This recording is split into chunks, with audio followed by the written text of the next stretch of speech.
네, 제2의 건강보험으로 불리는 실손보험료가 새해부터 평균 8.9%가 인상이 됐습니다. 자, 기존 실손보험을 유지해야 하나, 4세대 실손보험으로 갈아타야 하나, 소비자들 고민이 깊어지고 있습니다. 네, 이럴 땐 어떻게 해야 할지 출근길 인터뷰에서 알아보겠습니다. 뉴스캐스터 연결합니다. 박서희 캐스터. 화요일 출근길 인터뷰는 조연행 금융소비자연맹 회장을 만나 얘기 나눠보겠습니다. 안녕하세요. 예, 안녕하십니까. 실손보험료가 평균 8.9% 정도 인상이 되는데요. 예. 애초에 예상했던 두 자릿수는 면했지만 여전히 부담이 될 것 같은데 이렇게 인상하게 된 배경이 무엇인가요? 손해를 많이 봐서 할 수 없이 인상할 수밖에 없다고 하는 주장인데요. 실손보험으로 인해서 걷어들인 보험료보다 지급된 치료비, 보험금이 더 많아서 그렇다고 합니다. 손해율이 130%까지 났고 올해만 2조 9천억 정도 손해가 발생되고 4년간 9조 원의 막대한 손실이 나서 할 수 없이 인상할 수밖에 없다는 주장입니다. 보험사들은 그 적자의 원인을 일부 소비자들의 의료 쇼핑으로 꼽았는데요. 네. 이것 외에 그 구조적인 문제는 없던 건가요? 보험료는 산출할 때 과거 통계를 가지고 20-30% 할증해서 보험료를 걷어들입니다. 그래서 수리적으로는 문제가 없지만은 이렇게 고주파 치료나 선진 의료 기법을 예측하지 못해서 발생되는 것이기 때문에 보험사들이 결론적으로 상품을 잘못 만들었다고 생각이 되고요.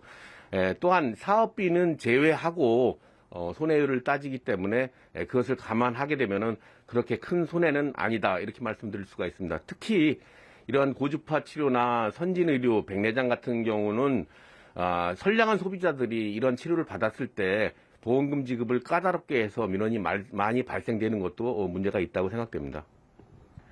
그런데 이렇게 적자를 본다고 해서 그 부담을 소비자들에게 전가하는 것, 이게 바람직할까요? 문제가 많다고 생각이 됩니다. 이 적자가 나는 것은 줄줄 새는 보험금 지급 때문에 그렇습니다.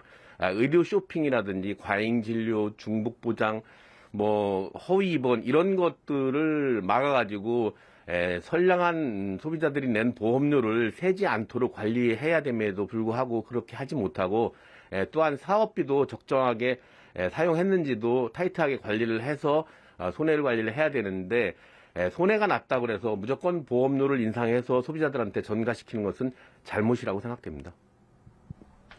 여기서 소비자들은 기존 실손보험을 유지해야 하나 혹은 4세대 실손보험으로 갈아타야 하나 고민이 많을 것 같은데요. 어떻게 판단하는 게 좋을까요? 과거에 실손보험을 가입한 소비자들은 그대로 유지하는 것이 매우 좋습니다.